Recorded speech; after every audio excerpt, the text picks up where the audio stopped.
Hi friends!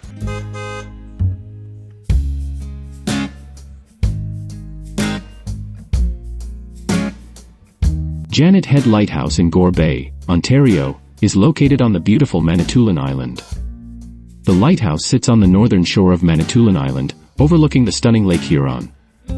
It's a key part of the landscape here, helping to form the protected anchorage of Gore Bay.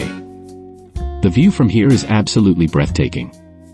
Janet Head Lighthouse has a rich history. Back in the early 1800s, Lieutenant Wolsey Bayfield surveyed Lake Huron and named several features on Manitoulin Island after his family members. This spot was named Janet Head after his daughter. In 1878, the government set aside $2,000 to build a lighthouse here.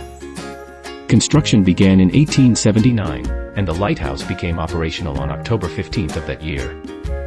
The white square tower stands 12 meters, or 40 feet, high, with a two-story keeper's house attached. Originally, the light was visible from 18 kilometers, or 11 miles, away. A hand-cranked foghorn was added in 1888 to help ships navigate safely through the fog.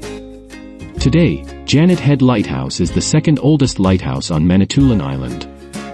It still guides ships as both a channel light and harbor light, for maritime traffic coming in and out of Gore Bay. It stands as a testament to the history and resilience of this beautiful area.